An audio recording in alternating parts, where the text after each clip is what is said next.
De Deus em Gênesis, capítulo 16. Gênesis, capítulo 16. Hoje é, graças ao Senhor, o primeiro domingo do mês de março. E como de costume, nós exporemos esse livro da Escritura Sagrada, manhã e noite.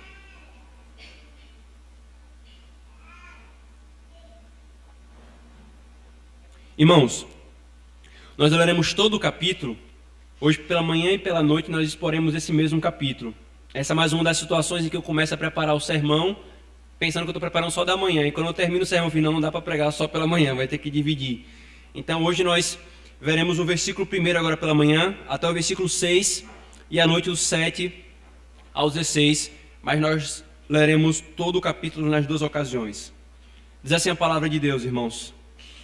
Ora, Sarai, mulher de Abrão, não lhe dava filhos. Tendo, porém, uma serva egípcia, por nome Agar, disse Sarai a Abrão: Eis que o Senhor me tem impedido de dar à luz filhos. Toma, pois, a minha serva, e assim me edificarei com filhos por meio dela. E Abrão anuiu ao conselho de Sarai.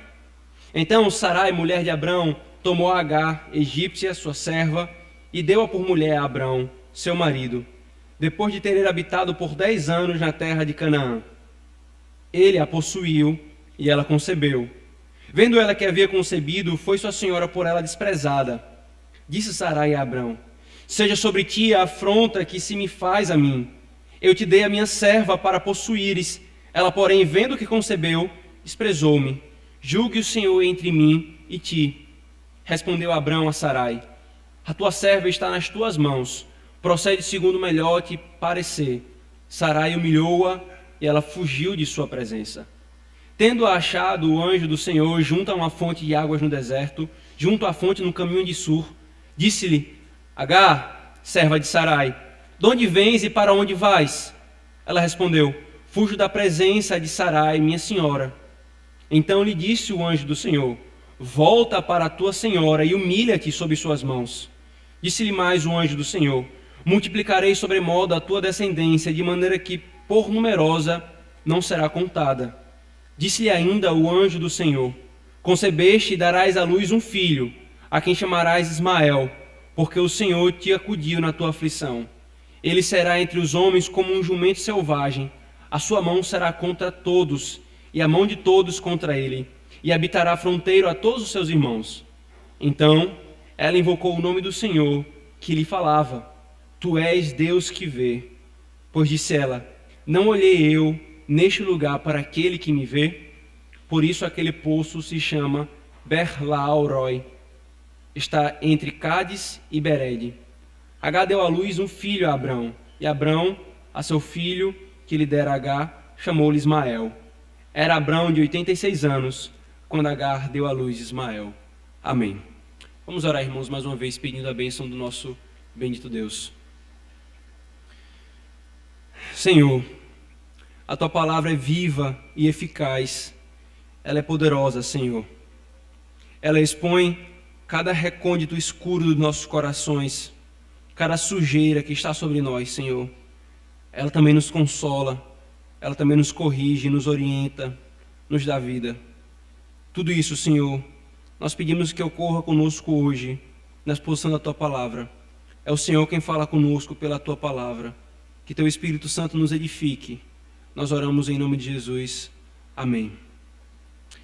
Irmão, você já brincou de montar aquelas fileirazinhas de dominó, em que você pega cada peça de dominó e coloca uma após outra perfilada?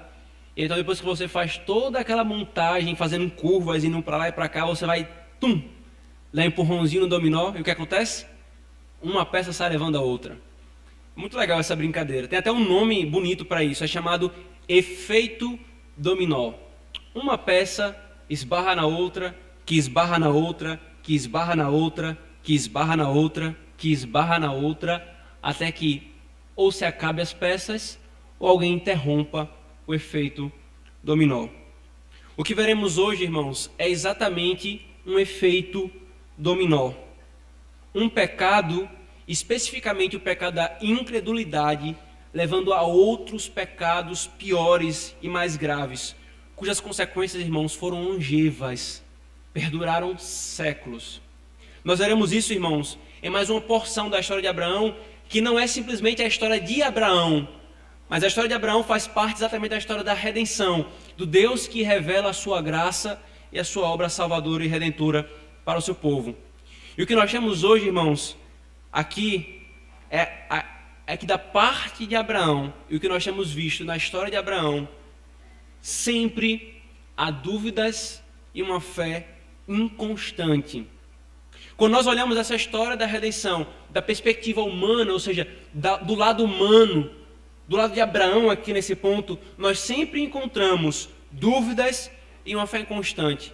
Mas quando nós olhamos essa história do Deus que está conduzindo ela, nós sempre encontramos uma marca: graça, graça e graça. Misericórdia e uma soberana mão operando e dirigindo todas as coisas conforme lhe acontece, irmãos. Deus, queridos, tem mostrado a nós e mostrou a Abraão o quão seriamente ele considera o seu projeto de redenção. Ele afirmou e reafirmou para dar toda a certeza a Abraão de que o que ele estava falando não era uma palavra frouxa, mas era algo certo.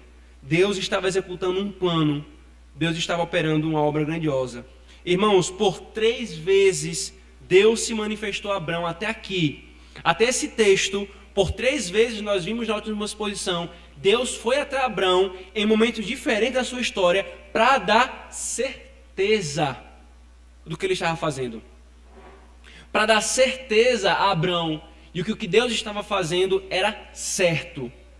Era certo. Inclusive nós vimos no capítulo 15, irmãos, na última exposição, exatamente o ápice dessas certezas. Quando Deus firma um pacto com Abraão, dizendo: o que eu estou falando, eu vou cumprir.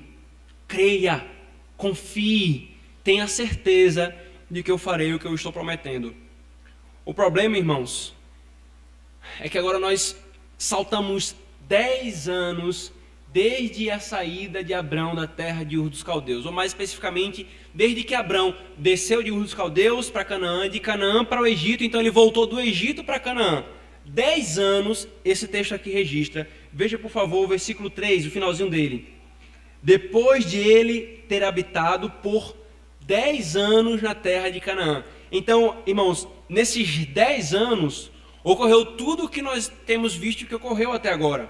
Nós vimos a separação de Abrão de Ló, a guerra entre os reis e a captura de Ló, o resgate executado por Abraão e os 318, Abraão encontrando-se com Melquisedeque, Deus firmando um pacto com Abrão. Tudo isso aconteceu nesse período de 10 anos. E cá estamos nós, 10 anos depois que toda essa história começou, depois de todas as certezas que Deus deu a Abrão, depois de todas as experiências extraordinárias que Abrão teve, novamente, aqui está Abrão, fraco, vacilão e incrédulo. Novamente, irmãos. E nós veremos isso, e nós veremos nessa narrativa exatamente esse efeito dominó desse pecado. Irmãos, primeiro ponto da nossa exposição, e o texto é dividido nesses 2 pontos, do versículo 1 ao versículo 6, o efeito dominó do pecado, e o nosso próximo ponto é a interrupção do efeito dominó. O primeiro ponto que nós vamos ver hoje pela manhã é o efeito dominó do pecado. Como eu acabei de falar, irmãos, fazia 10 anos, já 10 anos se passaram e nada de um descendente. Nada de um descendente. E Sarai percebeu isso. Sarai percebeu e propõe algo a Abrão por causa dessa situação. Propõe algo a Abrão na contramão do que o Senhor havia falado a Abrão.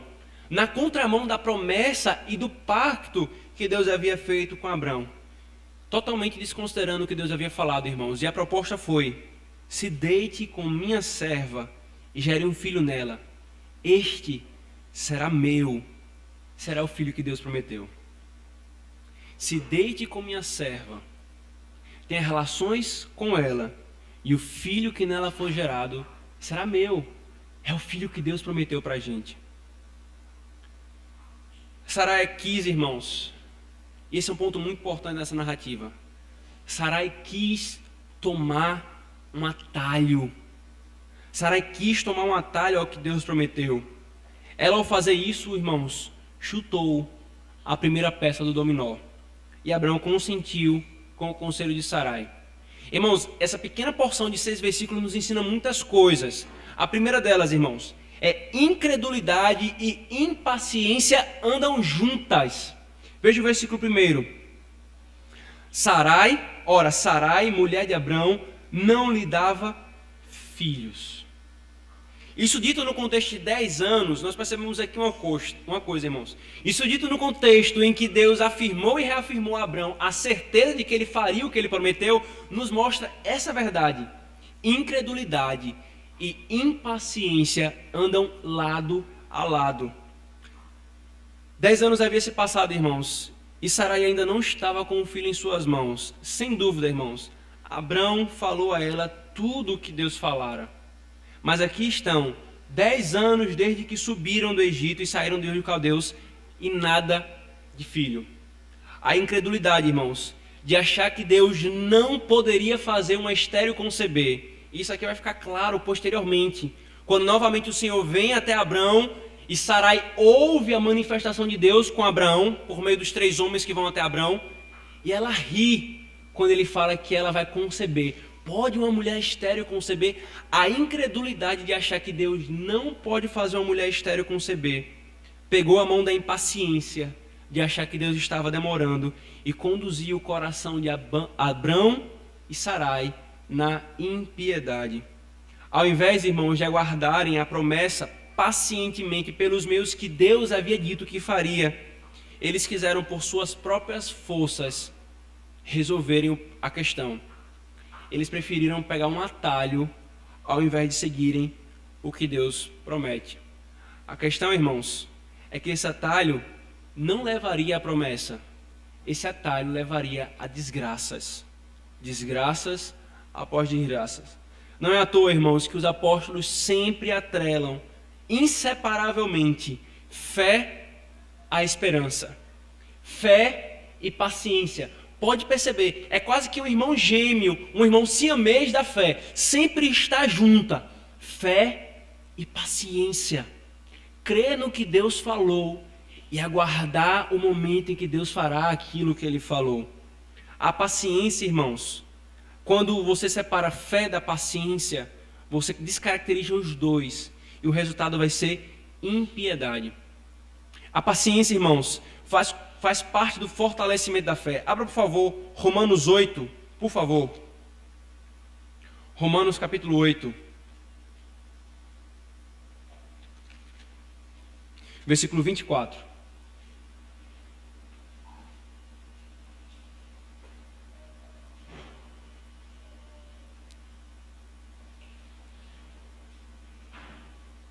Romanos capítulo 8, versículo 24 e 25. Porque na esperança somos salvos. Ora, esperança que se vê não é esperança, pois o que alguém vê, como o espera? Mas se esperamos o que não vemos, com paciência o aguardamos.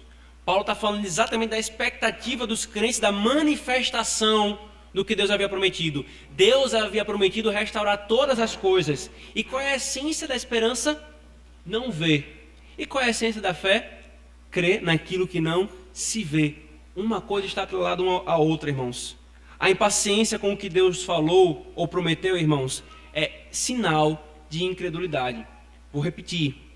A impaciência com o que Deus falou ou prometeu no Evangelho, eu não estou falando aqui, irmãos, e aqui é importante deixar claro, quando eu falo de promessa, eu não estou falando de promessa desses profetados que por aí não, que Deus está te prometendo uma coisa, não. A gente está falando das promessas do Evangelho, da Escritura para todo o seu povo.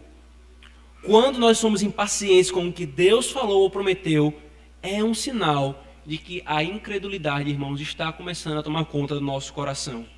O seu coração, crente, tem estado impaciente com algo da palavra de Deus? Tem estado impaciente com alguma das suas promessas? Queridos, nós somos impacientes com o trabalhar de Deus em nós. Nós queremos logo o resultado final. Mas veja que interessante. Só existe resultado final quando se passa por um processo. E é no processo que Deus trabalha a fé do seu povo. E para se passar por esse processo, precisa-se de paciência. Tira a paciência e você derruba a fé. Coloca a incredulidade e você gera a impaciência. E qual vai ser o resultado disso? Pecado atrás de pecado. Dor atrás de dor. Queridos, nós somos exatamente como crianças manhosas. Pense numa coisa que os pais precisam repreender nos seus filhos, é a manha. Thomas, irmãos, quando Thomas não tem... Vocês já perceberam que Thomas é maguinho, mas ele come feito quem não é maguinho, né? Quando Thomas não tem o que ele quer, na hora que ele quer, ele começa a fazer birra, ele começa a espernear, ele começa a gritar, a chorar. A mãe está preparando a comida dele. Ele começa a gritar porque ele não tem o que ele quer na hora que ele quer. Esse coraçãozinho de 1 ano e 4 meses já mostra o que há dentro dele. Impaciência. Se ele esperar 2 minutinhos, ele vai ter o que ele deseja. Mas enquanto ele não recebe, ele fica com manha, ele fica esperneando, ele fica gritando. Irmãos, quando nós somos impacientes com as promessas de Deus, tal qual Sarai e Abrão estavam sendo aqui, nós somos piores que crianças mimadas que não têm noção da realidade. Nós somos piores que crianças mimadas que não têm noção da realidade. Por isso, irmãos, Matthew Henry, ele diz, comentando esse texto, veja que comentário fantástico. Quando o nosso coração está muito preocupado por qualquer consolo mundano, nós somos facilmente convencidos a usar métodos indiretos para obtê-los. Os desejos desordenados normalmente produzem esforços ilícitos. Se os nossos desejos não forem mantidos submissos à providência de Deus, os nossos esforços dificilmente serão mantidos sob os limites da palavra de Deus. E ele continua, é pela falta de uma firme confiança na promessa de Deus, de uma paciência em esperar pelo tempo de Deus, que nós saímos do caminho do nosso dever para agarrar uma misericórdia esperada. Aquele que crê não se precipita, mas aquele que duvida é impaciente e se precipita. Qual é o caminho certo da impaciência? Pecado. Pecado. A segunda coisa, então, irmãos, que nós aprendemos nessa primeira porção é que incredulidade e paciência nos faz interpretar mal os fatos verdadeiros e tirar deles conclusões más. A impaciência nos faz interpretar mal os fatos verdadeiros e tirar desses fatos conclusões pecaminosas. Mas veja o que o texto nos diz em Gênesis, volte comigo, por favor, 2. Gênesis 16, versículo 2.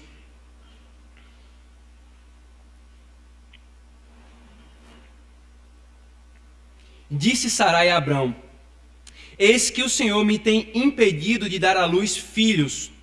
Toma, pois, a minha serva, e assim me edificarei com filhos por meio dela. Irmãos, Sarai, ela começa com uma premissa certa. Ou melhor, não tão certa assim. Até a premissa certa, ela é expressa de uma maneira equivocada. Qual é a premissa, irmãos? Qual é a constatação do fato? O Senhor ainda não me deu um filho. Ponto. Esse é o fato da providência do Senhor. Ele não me deu um filho. Mas como ela toma essa constatação? Como ela fala esse fato? O Senhor me tem impedido de ter um filho. O Senhor me tem impedido de ter um filho. É claro, irmãos, que se o Senhor não dá, o Senhor impede. Mas o ponto aqui é a expressão como ela fala. É como se ela falasse assim: nós estamos tentando, Abraão, mas Deus é que não está querendo. Deus é que está colocando dificuldade. Ele prometeu, mas ele está sendo muito preguiçoso para cumprir a sua promessa. Deus tem me impedido de ter um filho. Como se Deus fosse contra ela ou não quisesse cumprir a promessa. Como se o Senhor estivesse a satisfazer os desejos de uma mulher por um filho na hora que ela quisesse. Enquanto ela tivesse essa visão, irmãos, enquanto Sarai tivesse essa visão, ela não estava pronta para receber a promessa. Ela não estava pronta para receber a bênção da parte do Senhor. Irmãos, a mesma coisa é conosco. enquanto nós tivermos a visão de que Deus tem de satisfazer os meus desejos na hora que eu quero, quando eu quiser, enquanto isso for mantido em nosso coração, irmãos, mesmo que sejam desejos lícitos, de receber de Deus a satisfação de tais desejos, será juízo e não bênção. Muitas vezes, irmãos, é isso que está por trás da nossa ansiedade, da nossa agonia para ter as coisas. E eu não estou falando aqui, irmãos, de desejos ilícitos, eu estou falando de desejos lícitos, piedosos, coisas que a palavra de Deus diz. É bom que um crente deseje isso, não há pecado em desejar isso, mas nosso coração é tomado por tais coisas, ao ponto de que isso revela que nós não estamos prontos para receber aquilo que Deus poderia nos dar. E muitas vezes, irmãos, embora nem sempre, e aqui nós estamos lidando com a providência de Deus, por isso que é muitas vezes e nem sempre, tem que sempre falar dessa forma, Ele retém aquilo que Ele poderia nos dar, retém aquilo que Ele até quer nos dar e vai nos dar, até nós aprendermos a paciência, até nós aprendermos que nós não somos crianças mimadas, mas filhos que devem se submeter ao Pai. E então, quando aprendermos, se Ele quiser dar, Ele vai e dá. Mas se Ele desse antes, isso seria para a nossa desgraça, isso seria para a nossa ruína. Sarai ainda não havia entendido a promessa. Ela pensava que a promessa de um filho é porque Deus estava com dó deles. O que, sem dúvida, Deus pode ser misericordioso, mas não é o ponto aqui. Deus havia prometido um descendente por causa da sua obra de redenção. E Deus estava sendo gracioso com Abrão e Sarai em colocá-los nesse plano, para por meio deles executar esse plano. Não era para satisfazer a vontade de uma mulher de ter um filho, muito menos na hora que ela quisesse, mas é para ser deles e fazer por meio deles um canal de bênção para o mundo. Sarai ainda não havia entendido isso. Eu quero um filho e na hora que eu quiser. Eu quero filho e tem que ser agora. Sarai, irmãos, toma a providência de Deus e faz a interpretação que ela quer, com um fim pecaminoso que ela quer. E nós somos assim, irmãos. Nós somos exatamente assim. Nós justificamos o pecado com um pouquinho de bem e um pouquinho de piedade. A gente é craque em fazer isso, irmãos. Ninguém tem pós-graduação nisso, mas todo mundo é especialista nisso. Justificar o mal com motivações e com falas piedosas. Por exemplo, eu estou acessando pornografia, porque até hoje Deus não me deu uma esposa, ou não me deu uma esposa que me satisfaça. Ou então, eu estou roubando a empresa, ao meu patrão, porque até hoje ele não me deu a promoção que eu mereço. Então Deus quis que eu roubasse. Ou ainda, eu estou namorando com uma ímpia, ou com um ímpio, porque procurei e não encontrei uma piedosa. Acho que Deus quer que eu namore com uma ímpia. Tais raciocínios são exatamente pegar a providência do Senhor, interpretá-la e usá-la para o pecado.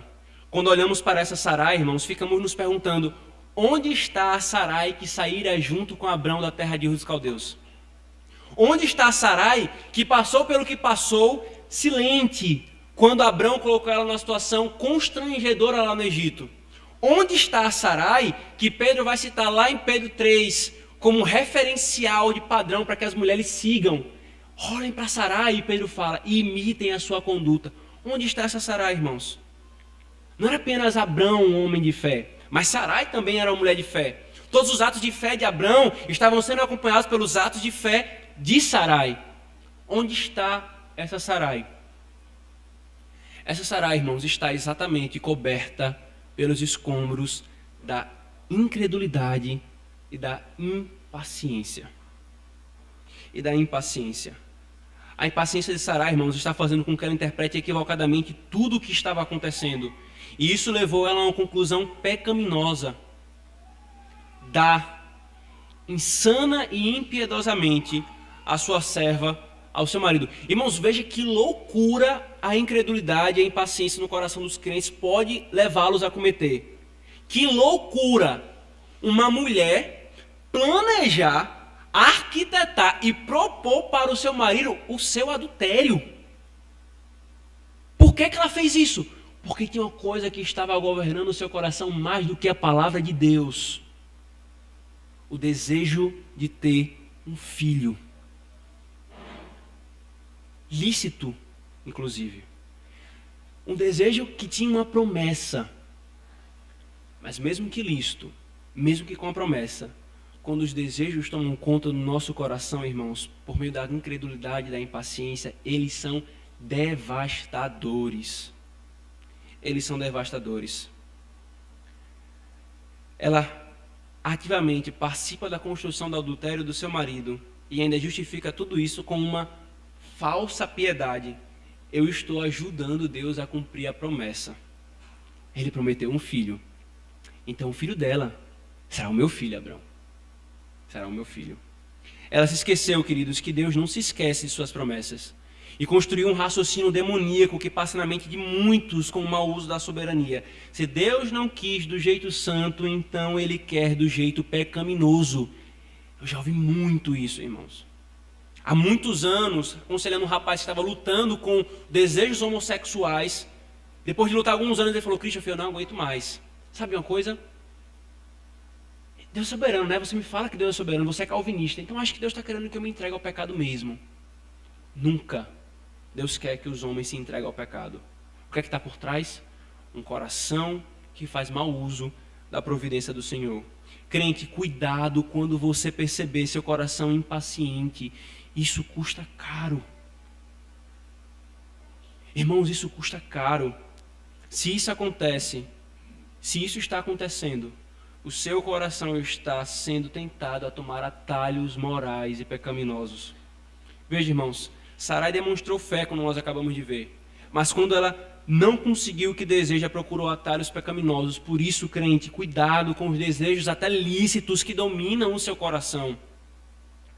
Cuidado. Isso é sutil, irmãos. Mas está o tempo todo aqui batendo a porta do nosso coração com as coisas mais corriqueiras e comuns. A incredulidade e a impaciência clamando: cometa imprudência, cometa insensatez, vai dar certo. Esse atalho, show de bola. Quem poderia pensar uma coisa dessa? Você vai chegar lá, sem muito sofrimento, sem muita espera. Vai dar certo. O problema, irmãos, é que atalhos morais, o problema é que querer fazer atalhos para fazer aquilo que Deus ordena, sempre traz dor. Quer ver alguns exemplos, irmãos? É o crente trabalhador e diligente que espera uma promoção, mas ela não vem. Por sua incredulidade e impaciência, aceita corromper-se, ou põe-se a furtar para ter mais, ou a pisar em quem precisar pisar para chegar lá, ao invés de caminhar com contentamento, com a mesma diligência, sabendo que Deus conduzirá tudo conforme lhe apraz e nunca lhe faltará o sustento. Ou então, é a moça ou o rapaz crente que deseja licitamente um casamento, mas sua impaciência com a relação a esse desejo é tamanha a ponto de ceder a relacionamentos com não cristãos, ou com crentes imaturos, ou até mesmo a relacionamentos sexuais ilícitos para se sentir amada. Ou ainda, é o cônjuge impaciente com as fraquezas e a falta do seu cônjuge, querendo que ele mude logo. E então explode em ira, deseja divórcio até, não tem paciência, sabendo que Deus falou que também está trabalhando no cônjuge. É um homem ou uma mulher com limitações e provações, que não suporta o tempo de tais provações e cede à tentação de desprezar a Deus, como que acatando ao conselho da mulher de Jó, amaldiçoa a esse Deus e morre. Está vendo, irmãos, como não é só um problema de Sarai? Aqui são apenas alguns exemplos de uma miríade de exemplos de nosso coração é tomado por impaciência e incredulidade. Crente, você será tentado pela impaciência a pegar atalhos como Sarai fez, para ter dinheiro, para ter prazer, para suprir algo que julga necessário, para fugir da provação e da dor. Mas prestemos atenção nisso, irmãos. Sarai tinha feito coisas grandiosas. Abrão tinha experimentado coisas maravilhosas. Mas quando tentados, quando estavam sendo governados por um desejo e não por Deus, sucumbiram. Isso, irmãos, é para que fique diante de nós uma coisa: aquele que está de pé, cuide para que não caia. Aquele que está de pé, cuide para que não caia. É por isso que Calvino diz, irmãos, não é à toa que Deus ordena a seu povo que se aquiete e aguarde com paciência sempre que ele adie ou suspenda a realização dos desejos deles. Pois quem se apressa antes do tempo não apenas opõe-se à providência de Deus, mas descontente com a sua palavra, se precipita além dos limites da lei de Deus. Não é à toa que Deus fala: espera, povo meu, espera. Eu lembro, irmãos, de uma coisa. Minha mãe passou por alguns maus bocados comigo, né? Minha mãe disse que eu era virado quando eu era pequeno. E um dia ela chegou em casa, uma das poucas coisas que eu lembro da minha infância, ela chegou em casa, da rua, eu não sei se vocês lembram, não sei nem se ainda existe isso, aquele chocolatezinho que é na forma de uma moeda. Vocês lembram do chocolatezinho? Era um chocolatezinho na forma de uma moeda dourada. E eu cheguei para minha mãe: mãe, eu quero chocolate, eu quero bala, quero bagana. E ela: meu filho, eu não tenho, eu não trouxe. Eu quero, mãe. Meu filho, eu não tenho. Mãe, eu quero. E eu fiquei insistindo, até aperrear o máximo possível a paciência dela. Ela: meu filho, eu não tenho. Eu: pois tá bom. Ela foi assistir a TV, eu fui na bolsa dela e achei o quê? Uma moeda. Eu fiz: tá aqui o chocolate. Eu engoli a moeda. Minha mãe me encontrou quase roxo, correu para o hospital. O que é que o meu desejo dominando meu coração quando criança me fez fazer? Quase cometer suicídio. Espera, crente. A terceira lição, irmãos, é o grave problema do adultério com Agar, a egípcia proposta por Sarai. Querido, Sarai faz aqui o que a lei mesopotâmica, para a lei mesopotâmica era lícito. Era lícito na lei mesopotâmica daqueles povos onde eles estavam isso acontecer. Quando uma senhora queria ter filhos e ela não poderia, ela cedia a sua escrava, o senhor tinha relações com a escrava gerava um filho, e o filho era de quem? Da senhora. A lei mesopotâmica previa isso, mas a lei de Deus, não. A lei de Deus condena isso. Era comum isso, irmãos, mas isso era inconcebível para Deus. Foi novamente uma tentativa de buscar fertilidade no Egito, a Agar, a egípcia. Sarai, irmãos, não apenas não descansou no meio que Deus ordenou, ela procurou um meio ilícito de se opor ao que Deus estava falando. E é importante deixar claro isso aqui, irmãos, por causa de uma coisa. Talvez você já deve ter ouvido isso em algum canto. Muitos homens que se dizem crentes, mas não sabem nada de interpretação bíblica, tomam textos como esses para afirmar que a Bíblia, até o Novo Testamento, não recrimina a poligamia. Eu já vi pessoas falarem isso. A Bíblia não recrimina a poligamia. Veja, aconteceu com Abrão e Agar. Aconteceu com Jacó, Lia e Raquel e suas escravas. A Bíblia não condena isso. Isso é uma coisa do Novo Testamento. Irmãos, essa pessoa, ela pressupõe que a falta de reprimendas diretas da parte de Deus a tais casos, quer dizer que ele concorda que isso acontecesse. Essas pessoas se esquecem de Gênesis 2, que Deus claramente falou: um homem se unirá com uma mulher e os dois serão uma só carne. Esse padrão está antes de tudo isso e não mudou. E o ponto, irmãos, é que na verdade, essas opiniões desses homens às vezes revelam o coração deles de quererem ter mais de uma mulher. Sarai, irmãos, com tal proposta, pecou contra a vontade revelada de Deus, que proibiu o adultério, contra Agar, forçando-a a deitar com o marido de outra, contra Abraão, tirando-o do caminho reto de santidade. O que foi proposto por Sarai, irmãos, e Abraão acatou, trouxe dor para todo mundo. Trouxe dor para todo mundo. Aliás, irmãos, é importante notar uma coisa interessante no texto, que você fala assim: a Sarai chegou para Abraão e falou: deita com minha serva, né? Aí você imagina o que Abraão fez? Não, Sarai, você está louca? Nunca vou deitar com outra mulher. Vamos esperar a promessa de Deus, pelo meio que ele falou, por meio de você. Foi isso que o texto fala? Não. Finalzinho do versículo 2. E Abrão anuiu o conselho de Sarai. Que facilidade em aceitar essa proposta, irmãos. A questão aqui, irmãos, não é que Abrão fosse um pervertido sexual. Nós temos provas suficientes na Escritura que ele era um impiedoso e temente. Mas é que seu consentimento a essa ideia de Sarai é tão reprovável quanto a ideia dela, porque ambos estavam incrédulos e impacientes com a promessa. O que Abraão queria não era uma outra mulher. O que ele queria é um filho. Se é esse o meio, que ótima ideia, Sarai. Vamos fazer. Vamos fazer. E na verdade, irmãos, isso, o que está por trás de muitos dos pecados sexuais não é a quebra direta do sétimo mandamento, mas é a quebra de um outro mandamento que leva à quebra do sétimo mandamento. Isso é importante notar. Se você luta com algum pecado sexual, faça esse autoexame no seu coração. O que é o gatilho de estopim para que eu me lance nos pecados sexuais? Normalmente há um padrão, há um outro pecado que conduz a esse pecado, como aconteceu com Abraão. Ele não estava cobiçando Agar. Provavelmente não, o texto deixa claro que não há nada disso. Até a maneira como Abraão reage depois deixa claro isso. Mas ele estava querendo uma coisa. Ele estava quebrando o primeiro mandamento, idolatrando a um filho, que levou ele a quebrar o sétimo mandamento, deitar-se com uma escrava. A impaciência e o desprezo de ambos, irmãos, de terem um filho em seus braços, um desejo lícito que até tinha uma promessa, estava dominando o coração deles. Tudo isso, irmãos, é para que fique claro, a poligamia é pecado, é adultério. É adultério o nome do que Abraão fez. E para que fique claro, irmãos, que mesmo não tendo vindo uma voz do céu dizendo, Abraão, você pecou, o efeito dominó do que acontece posteriormente mostra a reprovação de Deus para aquilo que estava sendo feito. A pessoa que acha assim, não, Deus não viu problema algum. Você lê o texto, veja todas as consequências que isso trouxe na vida de todos os homens que se colocaram na poligamia ou na bigamia.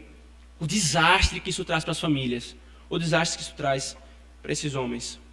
Homens, machos, cuidado, irmãos, com a raiz de adultério. Procuremos, queridos, diligentemente arrancá-la quando ela aparecer sutilmente em nosso coração. Do cale ao fruto dessa árvore chamada adultério, só há desgraça. Abra, por favor, Provérbios 6.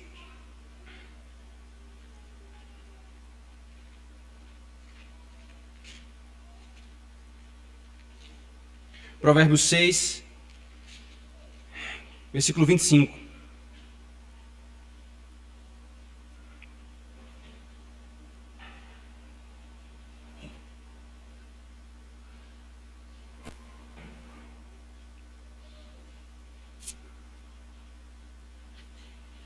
Salomão diz ao seu filho, não cobices no teu coração a sua formosura, nem te deixes prender com as suas olhadelas. Pois uma prostituta, o máximo que se paga é um pedaço de pão, mas a adúltera anda à caça de vida preciosa. Tomará alguém fogo no seio, sem que as suas vestes se incendeiem? Ou andará alguém sobre brasas, sem que se queimem os seus pés? Assim será com o que se achega à mulher do seu próximo. Não ficará sem castigo todo aquele que a tocar. Homens e irmãs, fujam dos desejos que dominam o nosso coração para fugirmos das consequências dolorosas do que Abraão tem experimentado aqui. Ainda, irmãos, o grave problema da liderança feminina na família e da frouxidão dos homens nos é ensinado aqui. É a quarta lição que nós aprendemos. Veja o que o texto nos diz lá em Gênesis 16. Arai, a mulher de Abraão, versículo 1, não lhe dava filhos. Tendo, porém, uma serva egípcia por nome Agar, disse Sarai a Abrão, eis que o Senhor me tem impedido de dar à luz aos filhos. Toma, pois, a minha serva, e assim me edificarei com filhos por meio dela. E assim Abrão anuiu ao conselho de Sarai.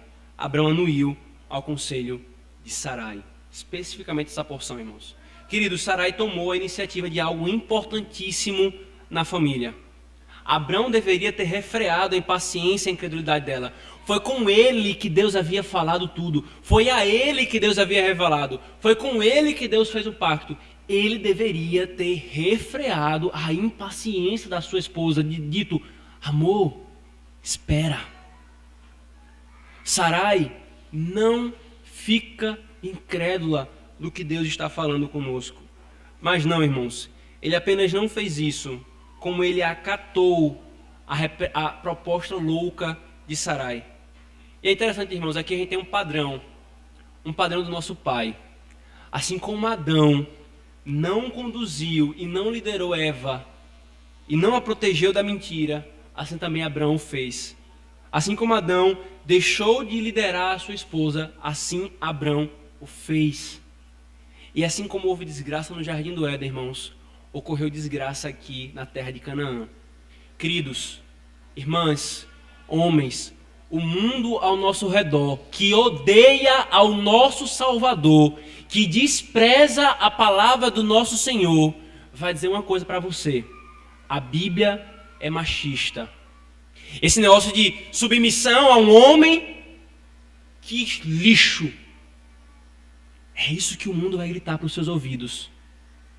Mas a palavra do teu Deus tem te mostrado que quando não se segue o padrão que ele estabeleceu na criação, é desgraça atrás de desgraça. E as desgraças, irmãos, às vezes não são de magnitudes desproporcionais. São sutis. São sutis. A falta de liderança de um homem com o desejo de uma mulher de usurpar a liderança são duas combinações que destroem muitos lares. O problema, irmãos, não se deu até ou apenas com a sugestão de Sarai. Se deu também com depois. Quando o pecado foi praticado e quando as consequências vieram, a gente poderia pensar assim: agora Abrão vai tomar as rédeas da situação e falar: opa, acabou. Eu errei, eu pequei, agora é assim que vai fazer, Sarai. É isso que ele faz? Não. Lá no versículo 4, novamente, depois, versículo 5, quando Sarai vem até ele foge da responsabilidade e diz: resolve o problema. Faz o que tu quiser. Está nas tuas mãos. Irmãos, Sarai vai até Abrão e ele não resolve o problema. E novamente a sua negligência gera um outro pecado. Toca uma outra peça do dominó, que é a fuga da Agar. Aqui está, irmãos, como eu falei, uma mistura destruidora dos lares. Um marido que não age como um líder espiritual e uma mulher que quer tomar as rédeas. O resultado disso, irmãos, é destruidor. E que fique patente diante dos nossos olhos, irmãs e irmãos, para que o Senhor abençoe as nossas famílias, nós temos que baixar a cabeça para a sua palavra, que se cale o mundo em suas loucuras e insensatez, e que nós ouçamos a sabedoria da palavra de Deus. A sabedoria da palavra de Deus. Homens, prestemos atenção numa coisa: ser macho de verdade não é ser macho conforme a nossa cultura. O que a nossa cultura propõe como macho está longe de ser macho. E é até compreensível a reação de outros por causa desse tipo de masculinidade. E normalmente, como o mundo é tão descompensado, que quando vê um erro, para onde que ele vai? Para um outro erro. Mas o padrão de masculinidade está em Cristo Jesus. Ele é o homem perfeito, ele é o marido perfeito. É para ele, homens, que nós devemos olhar. Não é para Abrão, não é para Jacó, não é para o mundo, é para Cristo. Por isso, queridos, como está, irmãos, homens, o coração da sua esposa? Você se preocupa com isso? Você procura saber a situação do coração da sua esposa? Você consola-a com a palavra? Você fortalece a sua fé com as promessas do Evangelho? Você conduz-a no culto doméstico? Você incentiva a devocional privada? Você é diligente na procura de uma igreja fiel à palavra, onde ela possa ser alimentada? Tudo isso, irmãos, o Senhor cobrará de nós, homens. Ele pedirá contas da maneira como nós conduzimos a nossa esposa. Da maneira como nós conduzimos a nossa esposa. Agora, mulheres, irmãs amadas, como está o coração das senhoras? Vocês se deixam liderar e pastorear por seus maridos, ou vocês tentam conduzi-los e resistir-lhes ao pastoreio? Seus conselhos são como auxiliadoras piedosas que querem ajudar o marido em sua liderança, ou como os conselhos de Sarai, que quer levá-lo para longe do pecado? Então, irmãos, vem a quinta lição que nós aprendemos aqui.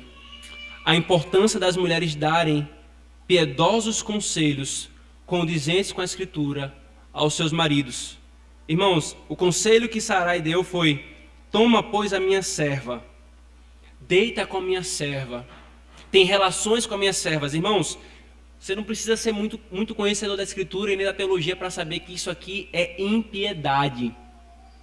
É impiedade. E nesse contexto, irmãos, do que nós acabamos de ver na lição anterior, Deus deu a vocês, irmãs, um papel importantíssimo no exercício da liderança bíblica feita por seus maridos no lar. Vocês são as maiores, as melhores e as primeiras conselheiras dos seus maridos para esse trabalho. Sarai não deu o conselho que deveria dar. Seu conselho foi ímpio, incrédulo, imoral e insano. Por isso, irmãos, olharmos para esse pecado, irmãs, a coisa que vocês devem fazer é orar a Deus diariamente, pedindo sabedoria, pedindo conhecimento da palavra, para você dar bons conselhos aos seus maridos. Peça ao Senhor uma boa percepção da realidade, para vocês serem boas conselheiras e auxiliadoras dos seus maridos. Agora preste atenção numa coisa, homens. Você precisa saber ouvir e considerar os conselhos da sua esposa. A palavra final será sua. E eu espero que não seja assim, senhora. A palavra final será sua nas decisões da família. Mas você não precisa ser tolo e achar que não deve ouvir os conselhos piedosos da sua esposa. É por isso que você precisa pedir em oração sabedoria a Deus, para que Deus dê sabedoria à sua esposa e você tenha sabedoria para distinguir os melhores caminhos para a família. Agora preste atenção numa coisa, homens. Quando nós acatarmos aos conselhos da nossa esposa, não é mais a ideia da nossa esposa, é nossa. A responsabilidade é nossa, para o bem ou para o mal. Quando nós ouvimos e acatamos ao conselho, nós somos o representante pactual da família. Não é a mulher que tu me deste, Senhor. Eu conduzi, eu optei seguir por esse caminho. Por isso, irmãos, como já falei em outros sermões, não há escapatória de um homem ser líder ou não ser líder num relacionamento. Ou ele é um bom líder, ou ele é um mau líder. E se você, irmão, tem sido um mau líder nesse tempo de casamento, nos últimos dias, Deus te chama a se arrepender e a buscar nele graça para caminhar com piedade. Se você, jovem, ainda não é casado, clame ao Senhor para que Ele lhe dê sabedoria, para ser exatamente o tipo de homem que Ele quer. Pense na angústia que muitas jovens têm sofrido nos nossos dias. Não tem homem para casar. Falta homem no sentido do gênero, do sexo masculino? Não, isso tem um bocado. Mas falta homem de verdade. Se você é solteiro, peça a Deus graça e misericórdia para que você seja um líder conforme Cristo. Saiba, portanto, meditar, marido, e ponderar com sabedoria nos conselhos da sua esposa. Ore para que Deus os conduza em tudo isso. Agora, irmãos, essas são 5 lições práticas que o texto nos traz. 5 lições úteis para nós. Mas a maior mensagem do texto, irmãos, não é a consequência prática da incredulidade. Isso também nos ensina. Mas sabe qual é a maior mensagem desse texto, irmãos, no tocante ao Evangelho? Qual é o ponto que o Senhor quer nos ensinar com essa narrativa, irmãos? O que está sendo posto entre nós, irmãos, é uma tentativa de alcançar pelas próprias obras o que Deus prometeu pela graça. É isso que esse texto nos ensina, irmãos, em todo da revelação do Evangelho. Nós temos essas consequências práticas que nos ensinam a viver de maneira piedosa. Mas o ponto central aqui é exatamente esse. O que está acontecendo com Sarai, Abrão e Agar? Uma tentativa das obras a alcançarem aquilo que só pode ser alcançado pela graça. Uma tentativa de alcançar aquilo que só pode ser alcançado pela graça. O que está diante dos nossos olhos, irmãos, nesse texto, é o que está no coração de todo homem e de todas as religiões. É essa interpretação que Paulo traz em Gálatas 4, 21 a 31. Nós vamos voltar a esse texto numa outra narrativa de Gênesis, porque ele lida mais especificamente com esse texto. Mas o ponto que Paulo fala ali é, a interpretação que Paulo dá, a chave hermenêutica para esse texto é, há uma tentativa da carne a alcançar aquilo que só pode ser alcançada com a graça. O filho gerado em Agar é uma tentativa do coração humano de conquistar a herança de Deus por suas próprias forças, métodos, caminhos, desprezando a Deus. Deus falou, há apenas um caminho, mas os homens querem tomar vários caminhos. Deus falou: há apenas um com mérito suficiente, nada mais, nada menos. Mas os homens querem buscar méritos em outros e em si mesmos. O Senhor falou: há apenas um que é redentor dos homens, mas os homens querem fazer outros redentores. O que é que está acontecendo, irmãos? Toda essa tentativa das falsas religiões e do nosso coração diante do Senhor é a insanidade e loucura de Sarai, Abrão e Agar, tentando conquistar por nossas obras aquilo que só pode ser conquistado pela graça. Eles tiveram um filho. Agar concebeu. Mas o Senhor fala: esse não é o filho que eu prometi. Não serve de nada. Muito pelo contrário. Isso traz lá na frente dor, morte, tristeza. E é exatamente assim, irmãos. Todo aquele que quer viver confiado na carne e nas obras da lei sofrerá dor, morte e desespero. Irmãos, esse texto é para nos dar a segurança e a confiança de que nós temos que crer na promessa de Deus em Cristo Jesus. Ele é o meio pelo qual nós seremos salvos. Por meio dele, nós alcançaremos a promessa, como Deus falou a Abraão, falou também a nós. O que está diante de nossos olhos, irmãos, é a tentativa de Sarai de tomar um atalho pecaminoso para algo que Deus prometera fazer pelos seus próprios meios e não por atalhos. Queridos, todas as vezes que a nossa carne tentar nos achegar a Deus, não segundo as suas promessas e pelos seus meios estabelecidos, mas segundo a nossa imaginação e força, cairemos nesse mesmo pecado grosseiro. Paulo disse que o que aconteceu aqui foi exatamente uma tentativa da carne alcançar por seus próprios meios aquilo que só era pela promessa. Irmão, você tem confiado na sua carne ou em Cristo, no seu relacionamento com Deus? Você inventa meios. Quais são os meios que nosso coração inventa? Eu vou aqui dar 3 pulinhos todo dia de manhã com fé, e esses 3 pulinhos vão me levar para mais perto de Deus. Ridículo, né? Mas é isso que está em todo pensamento no coração do homem que quer se aproximar de Deus, que quer se relacionar com Deus, não por meios ordenados, mas por meios inventados e imaginados. Agora, irmãos, graças a Deus por Cristo Jesus, que não tomou atalhos. Cristo, irmãos, ele seguiu o caminho que Deus disse que ele deveria seguir. Deus Pai fez uma promessa a Cristo: em carne cumpra toda a obra de redenção, e você receberá glória e honra e um povo para si.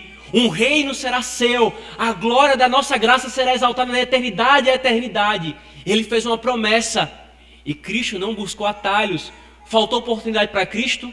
Não, irmãos. No início do ministério, Satanás chegou para Cristo: se prostre e me adore, e eu te darei todos os reinos da terra. Estava aqui posto diante de Cristo um atalho: todos os reinos serão meu. Ora, não é essa a promessa? Tudo será meu? Mas agora essa promessa, esse atalho, me permite ter tudo sem passar pelos meios que Deus estabeleceu. Cristo segue por esse atalho? Não. Só adorarás ao Senhor, o teu Deus, e Ele segue o caminho que Deus estabeleceu na promessa. Não há glória sem morte. Não há bem-aventurança e bonança sem sofrimento. Não há coroa sem cruz. Ele não tomou atalhos para ter a coroa. Ele não tomou atalhos para ter a glória. Ele seguiu o caminho que Deus ordenou que ele tinha que seguir, irmãos. Ele passou pela cruz. A redenção passa por dor. A glorificação passa por dores. A vida passa pela morte. Irmãos, o nosso Senhor não tomou atalhos como Abraão, e isso é para alegar o nosso coração, porque a nossa fé não está fundamentada em Abraão, que falhou. A nossa fé não está fundamentada em Adão, o nosso primeiro pai, que falhou descaradamente. A nossa fé está fundamentada em Cristo, que não tomou atalhos. Eu e você vamos procurar atalhos. Eu e você vamos ser incrédulos. Eu e você vamos querer ser impacientes. Mas nós temos uma esperança, irmãos: Cristo Jesus. Quando a incredulidade querer começar a chegar ao nosso coração, corramos para aquele que não tomou atalhos. Quando a impaciência quiser tomar conta do nosso coração, corramos para aquele que não tomou atalhos. E quando o nosso coração quiser nos condenar por incredulidades e impaciências passadas, corramos para aquele que não tomou atalho e fez aquilo que Deus ordenou. Você também, que não crê em Cristo, não pode tomar atalhos, nem ter o jeitinho brasileiro para tomar a salvação. Não existe jeitinho brasileiro no tocante à salvação. Cristo é o único meio e caminho da salvação. Que Deus nos abençoe, irmãos. Vamos orar. Senhor, obrigado por essa porção da Tua palavra que nos ensina tantas coisas práticas, Senhor. Podemos ver a luz da Tua lei com muita dor e tristeza, sem dúvida, Senhor, por nossos irmãos na fé, Abraão, Sarai. O que a incredulidade e a impaciência levou o coração deles para nos alertar de que nós também podemos correr esse perigo da incredulidade e a impaciência nos levar para um efeito dominó, destruidor e devastador, Senhor. Obrigado por nos alertar dessas coisas, Senhor, e obrigado especificamente por aquele que não tomou atalho algum, por aquele que esperou pacientemente a promessa, por aquele que foi até a morte e morreu descansando na Tua promessa. E então recebeu do Senhor aquilo que o Senhor havia prometido. E já que ele recebeu do Senhor aquilo que havia prometido, e nós estamos unidos a Ele, Senhor, porque Ele não tomou atalhos, nós também recebemos nele tudo que lhe foi prometido. Bendito seja o Senhor por Cristo Jesus, nosso Salvador. Nós oramos no nome dele. Amém.